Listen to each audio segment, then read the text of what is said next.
Magandang araw, bayan ng Siniluan.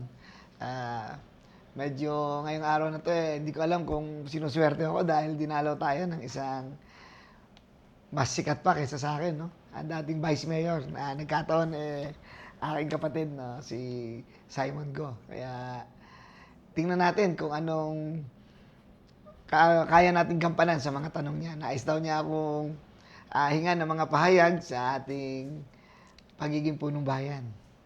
Mox. Ah, Thank you, Yorme. Magandang araw po sa ating bayan ng Siniluan. Mapalad po na nagkaroon kami ngayon ng pagkakataon ng aking kapatid na magbigay ng oras para seryosong mapag-usapan ang mga nangyayari sa ating pamahalaan, sa ating bayan, sa ilalim ng kanyang pamamahala. So, wag na po nating patagalin at simulan natin sa unang katanungan. So, Tol, lahat ng mga kumakandidato ng posisyon sa ating pamahalaan, laging bukang bibig ang salitang good governance o mabuting pamamahala. Sa salitang ito ng mabuting pamamahala, paano mo iaakibat ang iyong ginagawa sa pang-araw-araw mong role o papel bilang ama ng bayan ng Siniluan? At ano ang mga estratehiya, inisyatibo o hakbangin na iyong sinimulan upang bigyan ng makabuluhang o maging makabuluhan ang salitang good governance? Okay, maraming salamat. Medyo napakahaba ng tanong at mukhang napakahirap, no? I-light natin, no? Parang go for good lang yan, no? So, yung go for good ay you go for good. Yung go for good ay sigo para sa kabutihan din. So, very simple lang ang good governance. So, kung ano yung merong mandato ang ating gobyerno, tuparin lang natin. So, hindi tayo ang unang umupo rito. Marami nang nauna. Ang mga department heads na narito sa bayan ng Siniluan ay may sapat na kaalaman at eksperyensya para gampanan ang pagpapatakbo ng ating bayan. Kaya tinumpisahan natin na maunawaan nila kung ano ang nais nating gawin at gampanan sa bayan ng Siniluan sa pamamagitan ng basic services na kinakailangan ng bayan. So, ang bawat departamento may mandato. So, simple lang. Hindi na dapat tayo lumabas sa mandato na ibinigay sa bawat departamento. So, pag ito ay ating tinupad, lahat ng inaasahan sa maliit na serbisyo sa bayan ng Siniluan, sa pamahalaan, ay may bibigay ng ating gobyerno. So, sa ganung paraan, ang ating mga department heads, pag nagkaroon sila ng programa, kailangan yung basic, mai-deliver nila. Pag hindi nila na-deliver ito, ay basic na nga, ano ng klaseng pamahalaan magkakaroon tayo? At ito'y binaba sa bawat empleyado ng kanya-kanyang departamento. Nang naunawaan nila na ito lang, ganito lang kasimple, ang hinahangad ng punong bayan, unti-unti, hindi nila namalayan na ang kanilang ginagawa, ito pala ang hinahanap ng ating mga kababayan. Kaya kahit sa pananalapi, simple lang. Ang hindi dapat paggugulan, hindi dapat pag-aksayahan ng pondo. Ang lahat ng pondo na pwede naman nating sinupin natin. Walang kakaiba rito. Sa aking naintindihan sa iyong binanggit, ay kailangang maliwanag sa inyong department head at sa ating mga empleyado ng munisipyo kung ano ang inaasahan na serbisyo ng mamamayan. At ayon sa iyo, sinisigurado mo na at least ang pangunahing serbisyo o basic services ay may paabot. Ang biggest challenge ay yung limited resources against limitless needs. Correct. So, sa puntong yan, maaari nyo po bang bigyan kami ng Ilang mga inisyatibo na nagbunga para masabi natin na epesyente at sinisikap ninyong mas malayo ang marating ng perang inyong hinahawakan, mas maraming serbisyo ang marating kumpara sa kakaunti at limitadong resources ng bayan? Siyempre, kung limitado ang iyong resources, 'di ba, parang sa bahay. Mhm. Kung marami ang nangangailangan nito, malaki ang iyong kailangan pondo. Kung ikaw ay ama ng tahanan, kayo mag-asawa, meron kayong anak, na kailangan yung gampanan ang inyong pananagutan sa inyong mga anak. Eh kung kayo mismo dalawang mag-asawang gumagastos nito, ano pang matitira sa mga anak nyo? Kaya nag-umpisa, dapat yung mga naririto sa pamahalaan, sila mismo dapat hindi nag-aaksaya ng pondo. Kaya dapat walang marangyang nakikita na kayo ay kumakain ng sobra-sobra. Sa totoo lang, hindi naman dapat inililibre ang mga department heads eh. Hindi mo naman dapat inililibre ang mga kawani para sila ay magtrabaho. Mandato nga natin yan. Pero, in any events of our life, siyempre may nagbe-birthday. Siyempre, nagpapasko din.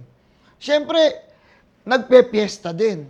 So, may mga bagay na paminsan-minsan, gumagastos din kayo ng extra. Pero yung regular life of the employee ng LGU, dapat dyan makita mag-umpisa na sila mismo hindi nag-aaksaya ng pondo para yung pondo na para sa mamamayan makarating para sa kanila. For example, nang tayo umupo, idineklara ng punong bayan na walang magkakarga ng full tank. Mhm. Walang magkakarga ng full tank. Ito talaga narinig ko. Sabi ko, ang maximum na ikakarga nyo, 1,500. For almost 2 years, hindi pa ako nagkarga ng higit 1,500 sa sasakyan na aking ginagamit. May nagsalitang driver. Paano po pag tumirik ako, ipaluwas ako ng Maynila? Ito sinagot ko, pasusundo kita pag tumirik ka. At nawala ng krudo. Subukan muna natin. After that, 1.5. So, nagreklamo, hindi daw. And then, after that, nawala na. Ang mga department heads, may kapangyarihan, mayroon sila, hindi naman kapangyarihan tawag dito, privilege, na pwede silang kumuha ng tinatawag nilang mga per dime. Pag sila'y umalis, pumunta sa ibang lugar, at tanggap pa yan ng per dime, meron pang traveling allowance, wala na po yan, tinanggal na natin. Pinaliwanag natin na lahat yan ay pribileyo lang. Kasi kung gagamitin natin lahat yan, mauubos ang pondo. Paano ang mga kababayan natin na nangangailangan ng gasolina para sa pagpapacheck up nila? Meron tayong 4 na PTV, Patient Transport Vehicle. 2 dyan, tol, napundar ko nang ako'y Vice Mayor. Kaya ngayon, walang tigil yan na naghahatid ng mga pasyente. Siniluan to Manila. So, yun yung mga bagay na dati pwedeng ginugugol lang na empleyado pero ngayon napapakinabangan na ng ating mamamayan. Meron po ba kayong inisyatibo o sistema kung saan kayo nakakatipid pagdating po sa sa sadya ng kagamitan ng pamahalang bayan o pagsasagawa ng mga proyekto? Doon po sa aspetong yan ay malaki ang pwedeng matipid kung meron tayong sistema. Okay. Meron po ba kayong may babahagi na halimbawa? Siyempre, alam mo naman, engineer tayo. Okay. May mga bagay kasi sa engineering na ito ay ginamit ko ng panahon pa. Siguro, hindi na-recall nung mga una, nang ako'y konsyal pa, tayo'y naging chairman ng finance, kagaya mo, napag-aralan natin ang pamananalapi. Gayun din ang mga programa ng pagpapagawa, ang mga paghahanda ng pagbili. So, sa mga pagawain lagi, itong mga engineering natin, meron kasing tinatawag sa engineering ng maxima minima. Meron din value engineering. Meron din naman na basta magawa at safe, okay na. Aha. So talagang pinaglugugulan niya ng panahon, ng mga technical na kaalaman para masay katuparan ang mga bagay na pwede nating i-deliver. Katulad halimbawa ng pagkokontrata. Sa kontrata, automatic kasi yan eh. Lahat ng nangontrata, lahat ng may negosyo, kikita yan. Mhm. Pero, kung pera mo na ang pagagawa mo, at gugugulin mo, sino kikita? Eh, pera mo na, ikaw pang gagawa. Mhm. Kaya alam nyo, yung sinasabing talo pa sa pagod, yun dapat ang gobyerno. Hindi natatalo sa pagod ang gobyerno. Kaya dapat ang mga taga-gobyerno ang gumagawa. Mhm. Dahil pagod lang at dapat lang dahil sila ang inaasahan na gumawa nito. We are now composed of almost 600 personnel. Mhm. Regular, casual, and JO, and then labor payroll. So bago tayo mag-outsource, we have to look kung sinong available dito sa atin. Tama. Kasi sumusweldo na sila eh. Mhm. So dapat sila yung gumawa muna bago sabihin wala pong available. Maari bang magbigay ka ng iyong pananaw kung nasaan ngayon ang mentalidad o ang orientation na sinimulan mo, ito ba'y inakap, in-embrace ba ng mga empleyado ng munisipyo sa pamamagitan ng iyong liderato? So, simple lang dahil nag-umpisa tayo sa statement ko kanina na department heads. Si department head, in-empower natin. Mhm. Ang mananagot sa akin yung department head. At yung empleyado, kung ano ang gagawin nila, siya pa rin ang mananagot. Mhm. Ngayon, kung ganun, dapat ako din mananagot din sa department head. Bigyan natin ng very simple sample. Itong clothing. Clothing. Hanggang ngayon, alam ko, February na, pilit kong hinohold yung release ng clothing allowance. Mhm. Bakit? Yan, again, benefits yan o privilege ulit yan ng mga regular employee.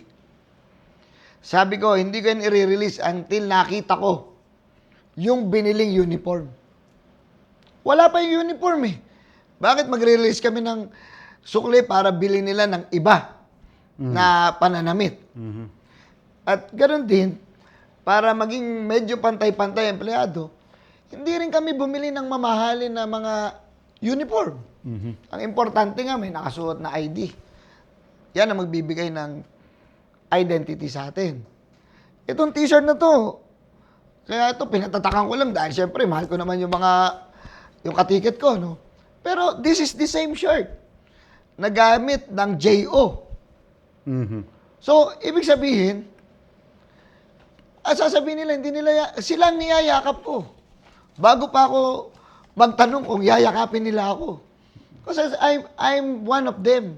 Mhm. Empleyado lang din ako dito sa pamahalaan. Tama. So, Kaya yung sabi mo na niyayakap, may isa pa akong ginawa dito na hindi rin nila ginagawa. Yung nag-request ako sa Circle of Pastors na magbigay ng Word of God every flag ceremony. There was a time, may nagsumbong sa akin. Napakahaba daw magsalita ng pastor. Sayang daw ang oras niya. mm. The following week, that Monday, hindi ko yan tatanggalin. Openly, I announce it. Kung kinakailangan na kayo'y naiinip, Mm. mananatili sila. At ako ang hindi magsasalita. Yan ang mga bagay na pag maayos at maganda, kasama yan sa formation ng ating pagkatao. May first Friday Mass pa, ha? Aha. Every month. Speaking your initiative na hindi nawawalan sa mga organisasyon, hindi man pamahalaan, na merong mga kahit anong pagsusumikap nating iakayin o igabay sila sa tamang pamamaraan o tamang paglilingkuran. May mga talagang matigas ang ulo at lumalabag hindi lang sa mga policies ng ninyo bilang administrador o nagpapatakbo ng pamahalaan, mismong paglabag sa batas. So paano natin ine-exercise Yung mga ganun bagay. yung mga disciplinary actions na kinakailangan Siyempre, naging i-implement? vice mayor ka rin, di ba? Mhm. You have the right to Hire and terminate. hire and to fire, suspend. Yeah. Aha. O yan. Palagay ko, baka itong term na ito ang pinakamaraming na-suspend. Aha. So talagang there are suspension. Okay. So, no matter what, we have to do that. Mhm. So, casual, regular, JO. Mhm. Pero, ito kasi ang ano ko naman, premise ko dyan. Hindi ako nagtatanggal ng tao. Ang gusto ko, mahalin nila yung trabaho nila. Mhm. Ang gusto ko, nakita nila na ito ay opportunity na makapagtrabaho sila sa gobyerno. It is the process. Mhm. It is the process and it is the law. It is the rule Okay. ang nagtatanggal. Oh. So, hindi ako. Salamat, Mayor. Hindi at ako. Kinlaro nyo. Yeah, Kasi it should be baka clear. abusuhin Kasi ng mga si Mayor na nagtatanggal, siya yung abusado. Okay. So, si Mayor Patrick hindi abusado. Mhm. Hindi ako nagtatanggal. It is the law and the rule. Okay. And the process. Okay. With process. So, pag nangyari yan, tinanggal ba kita? Hindi. It is you. It's not me. Kasi may proseso tayo eh. Kaya pag sinabi ko, hindi na kita kayang tulungan dyan. Okay. Pagdating doon sa good governance, Mhm. I want to share it short sa'yo kasi alam ko naman na bahagya naman na alam mo yun. Kasi as a Tomasian, meron kasing kaming na-inherit na sa amin eh. Yung na-build na yung aming pinaka-karakter. Mhm.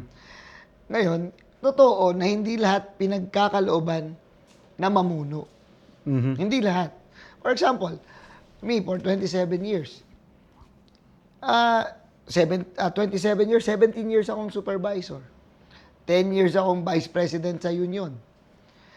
Tapos, student leader ako. Alam mo, simple lang ang lagi naming panuntunan sa UST. We are servant leaders in any way. In any way. Kung pangkaraniwan ka empleyado, servant leader ka. Mhm. Kung ikaw man ay supervisor, servant leader ka pa rin. Executive Vice President ako, still servant leaders. So, kaya itong bayan na ating pinamumunuan, talagang kung sana makita nila, no? Kasi hindi naman lahat nanonood at hindi rin naman ako nasasaksiyan. Mhm. Talagang walang ibang principle kaming ginagawa kundi maging servant leader eh. Kung hindi, masyadong malalim yan. Ito ay leadership by example. Wala nang ibang pinakamabisa eh. Pag sinabi ko, tiyagain na natin to. Practice what you preach. Of course, hindi mo Okay. pwedeng sabihin na yun lang. Pag sinabi, si Mayor nga eh. Si Mayor nga eh. Actually, itong usapan natin to, dapat naka-ID ako kasi si Mayor nga, nag-ID. Mhm. Di ba? Ganun kasimple bagay para naman itong tinatawag natin na gobyerno na ating pinamumunuan, hindi na maging balakid pa lagi na sasabihin, malakas ako kay Mayor, hindi pinapansin ni Mayor, hindi. You don't need to talk because the Mayor is doing it. At kahit yung department heads, hindi na nila kailangan sabihan ng kanilang mga empleyado. Nakita nyo naman sino kasama nyo? Umuwi kami late. Sino kasama mo? Si Mayor. For 27 years, for 30 years, nasa UST ako. No? Pare, gusto mo na magpahinga.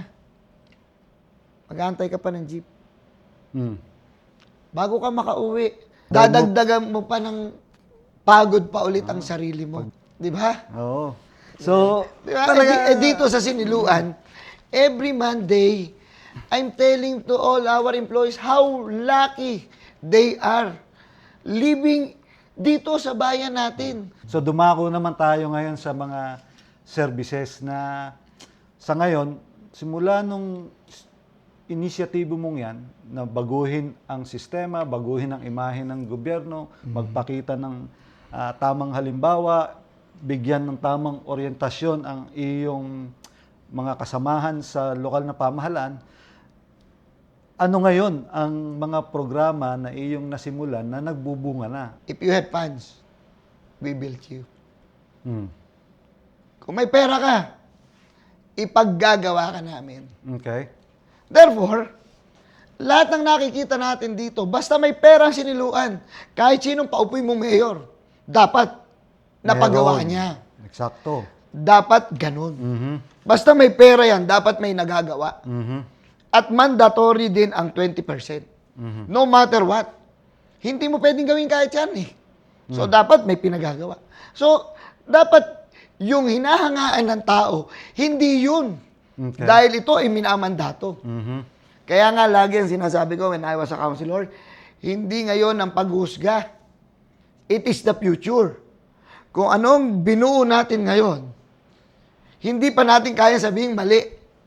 Mhm. Dahil gagamitin pa lang natin yan. Yung pagpapagawa natin, hindi pa natin pwedeng husgahan. It is just a mere structure.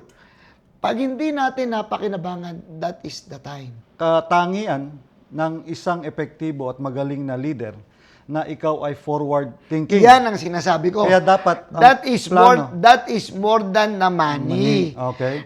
That is what you call vision. Eksakto. Vision, it's not about money. So a person with vision, the money will be effective. Tama. Kaya nga ang sinasabi ko, hindi porke may nakita ka is good. Mhm. So the future, so vision, so where to put the bridges, where to put the building. Pero hindi pa rin ngayon. Sa future mo pa rin malalaman yon. Kaya nga, yung vision ng tao, magre-reflect kung ano lahat ang nangyari. And I always reflect on what is really happening in my life. Hindi lahat naganap sa akin. Mhm. Una, nag-consul ako. Pangalawa, nag-vice mayor ako. Hindi ako kahit sa isang sandali na gusto kong palitan yung punong bayan na nakaupo. Nabang ako'y vice mayor. Mhm. Para akong kabinete and I'm serving in the pressure nung nakaupong punong bayan dahil sayang ang mandato kung hindi natin tutulungan. Mhm.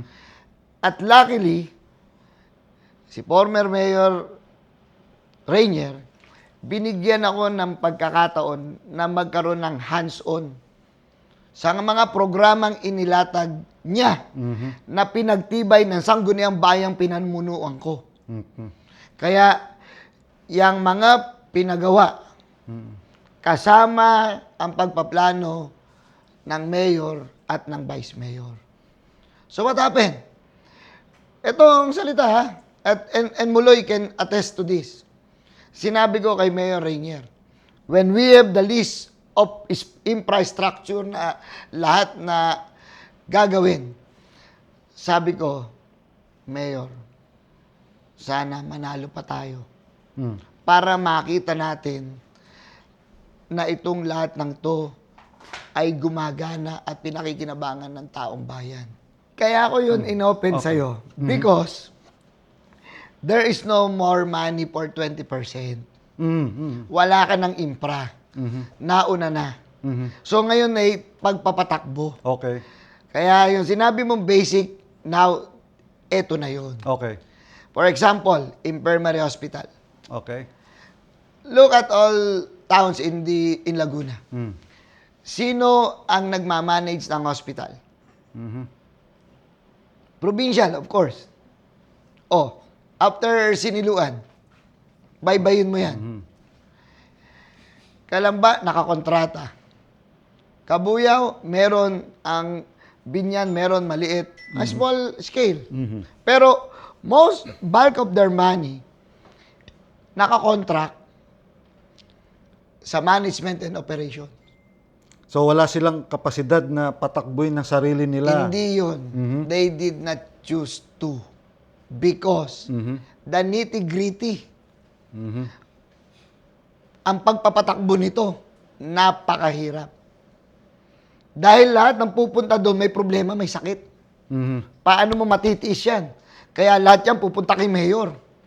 Tapos, bibilan mo ng dapat makalabas, dapat magamot mo. Saan ka kukuha ng pera kung wala ka ng pera? Kaya binibigay sa ibang management. Hindi po, ang daling tumanggi. Ay hindi po tayo, nakakontrata po tayo sa corporate HYC. Sila po nagpapatakbo niyan. Out po tayo. Para na lang silang umuupa sa atin. At least po, mabibigyan natin ng discount ng ating kababayan. That's the simplest way. Pero ngayon, dahil pinagmalasakitan ng mga empleyado sa infirmary, kasama si doktora, at siyempre, dahil inaalam ng tanggapan ng punong bayan ang lahat ng ito, nakatulong natin ang DOH, nakatulong natin ang mga senador, mga congressman, nag-pool ng pondo dyan. And then alam mo ba, tumaas ang credibility ng ating infirmary. Walang a single centavo ang hindi natin na liquidate. Sa halagang hindi bababa ng 14 million na pinagkatiwala sa atin. Okay. So what's the fruit? This year, magbabagsak ang DOH ng hindi bababa ng 45 million para sa bayan ng Siniluan. Dahil tayo, binigyan ng Senadora Lauren Legarda ng building para sa dialysis. Pagpunta natin doon, sa DOH, bibigyan tayo ng dialysis machine. Simple lang kasi ang logic. Sabi ko nga, nagpapasaklaw tayo sa pamahalaan, sa gobyerno. Kasi, ako yung siniluan, hindi ako si mayor. Ito ang need ng siniluan. Kung ang direction nito ay papunta ka doon sa kay Congressman Agaraw, sila ang tutulong, be it, you have to go there. And then, endorse tayo sa DOH. Kami nila, doktora. Lahat ng performance natin in every detail sa binigay nila, we report it. Magkakaroon din tayo ng CT scan. Ma-expansion na yung building this year. Sana, mapag-ingatan pa rin ang pagpapatakbo nito. Kaya dapat, tama ka, dapat talaga may nagsasakripisyo. Oras nila. Yung pananaw nila na itong infirmary na to, na itong bayan na to, hindi dapat pinagkakakitaan. Dapat ito nagbibigay ng serbisyo. Yan ang sa health sector. We encourage people to go there para magkaroon sila ng libreng blood camp, para x-ray. Alam mo ba, sa ating business sector ngayon, required ang x-ray. Pag ang iyong empleyado may PhilHealth, libre sa infirmary, wala kang dagdag na gastos para sa x-ray ng empleyado ng inyong mga private establishment. Okay. Inoffer yan ng bayan ng Siniluan. And we are not that rich, ha? Hindi tayo mayaman. Kung pag-iisipan niya ng punong bayan, sayang, may pera. Dapat kinuha natin ang kinuha. No. We should be business friendly. We assist our business sector. So yun, sa health, na-maximize natin, mapapalakas pa natin ang komersyo natin dahil maganda ang trust rating kasi hindi natin sila pinipiga doon sa mga bagay na meron tayo. Okay. Ang kailangan lang, ang hinihiling lang natin lagi sa business sector, magdeklara sila at magbayad lang ng tamang buwis. We are with you. Ganun kasimple. Di ba? Meron pa po ba kayong gustong i-highlight pagdating sa health sector? Sa health sector, eto. Ako, hindi ako nangangako eh. Okay. Pero to, ginagawa na ngayon eh. Libre naman na sila sa ang taga-Siniluan. Libre na ng x-ray. Libre na ng blood chem. Alam mo, Mox, pag tayo, sinuwerte ha. Kakaroon tayo ng green card. Yung green card na yan ang lalagyan natin ng health card. Okay. Para yung taga-Siniluan, hindi na nag-aaway pa sila. Kung ako'y libre, ako'y hindi. So, dapat mai-profile natin ang mga tao natin. Dapat ang tao, alam na natin. So, kaya ako, I'm campaigning that all Sinilueños should have a Green card. PhilHealth number and then we can have a Link sa green card. Okay. So that lahat ng benefits natin, may bigay kasi we have an hospital eh. So, ang ating, katulad yung sinabi mo, vision, that's vision eh. Nakita natin na kaya natin ang hospital, kaya natin mag-provide. Now we secure also the process on how they will avail the benefits ng ating basic health services. Okay. 'Di ba? So hindi siya basta may hospital ka. Hindi basta pumirma ka at okay na si mayor. Dapat the time na nandiyan ka, pati buong sistema nila, may Okay. bigay mo ng tama. Sistema lang naman. So, in effect, yung limited resources ng bayan ay nasusupplement ng mga pondo dahil sa inisyatibo mo na makipag-collaborate o Correct. makipag-tulungan, humingi ng suporta sa mga Correct. Ito yan. officials, no? Ito yan. If you are confined here in Siniluan, okay, fine. Pero, kung ang lahat ng hihingin mo lang ay dole out, para din lang tayo narito sa bayan eh. Diba? Church natin. Magpapagawa. Tayo po yung magpapagawa, nangongolekta. Totoo yan eh. Nangongolekta ng second collection. Tapos, yung lahat ng mga programs, titingnan lahat ng philanthropo. Ihingi ng donation. Alam mo, nagkakaroon yan ng nagkakaroon ng patig ang mga nagbibigay. So ngayon, tama, pinakamadali, makahingi. And then ipamigay. Pero, ang target natin, hindi. Hindi yun ang vision. Long term. Hindi, walang vision na ganun. Aha. Walang vision na araw-araw ako manghihingit, araw-araw kitang bibigyan. No way. It's not a vision. So, the vision is this.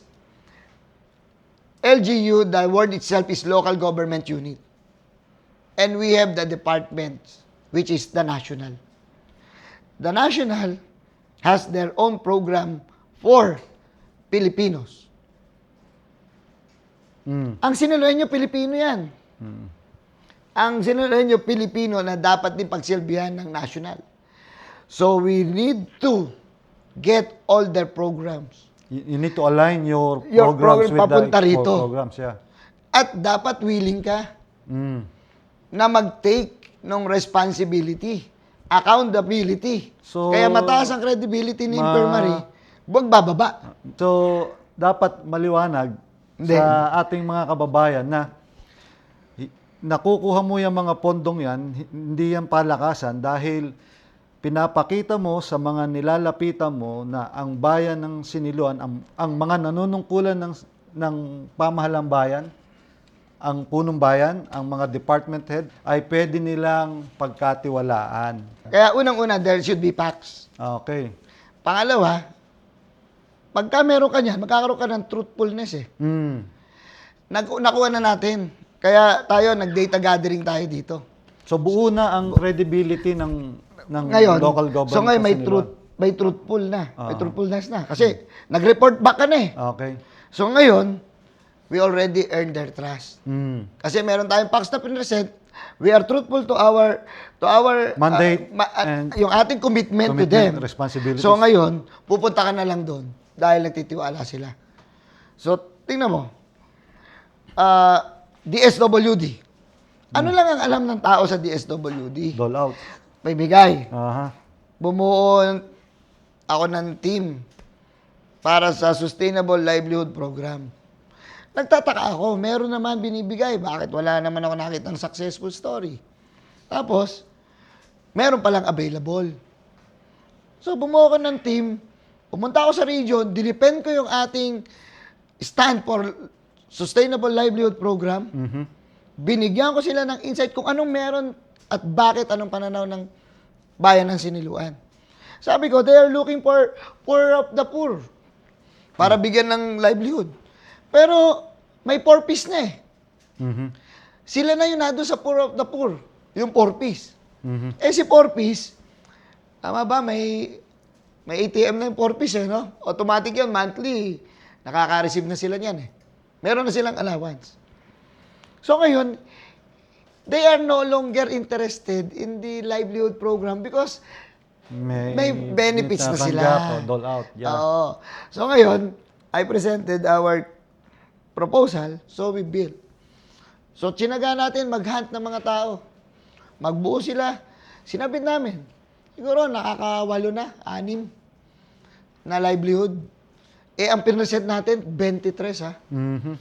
Na sana ma-maximize nila yung potentials. Okay. So nakaka-6 na this year. Yung pinresent ko sa region, natanggap nila. Binigyan tayo. Na dati, padala-dalawa lang. Naka-6 na tayo. And there are more to come. Okay. Kasi 23 eh. Mhm.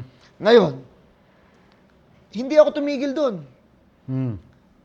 Umattend ako sa Luzon Wide ng convention ng SLP. Pinresent ko ulit ang sarili ko doon. And they promised me, after the 23, magbibigay sila ng worth 10 million livelihood program for Siniluan also. So we have to look again for the people na ganun na naman. Benefit. Na magbe-benefit. Sino naman na magtatrabaho dyan? Departments. Okay. Alam mo, ang department head, with or without program ka, pare. Kasusweldo yan. Mhm. Kaya kailangan ko, kaibigan ko sila. Dapat kasama ko sila magtatrabaho. Kasi, walang program yan. 15-30 yan eh. Kung meron tayong nakukuha, dahil naunawaan ng department heads, ang gusto natin gawin sa bayan. Hindi. At saka Mandate naman nila yun tamang oryentasyon, Yeah. yung Yan ang mandato. mga ano natin. Tingnan mo ha. In-applyan mo yung trabaho. Yan. In-applyan natin yung trabaho sa gobyerno.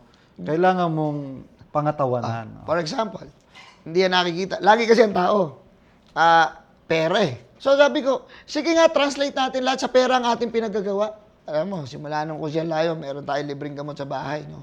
Hindi ko naman nalayan. Hanggang naging punong bayan tayo. Hanggang ngayon, meron pa. Siguro mga 1,600 na kumukuha ng mga maintenance doon sa bahay. Pagdating dito, ang tao, hingi din, may reseta. As usual. Mm. Sabi ko, wala akong pera.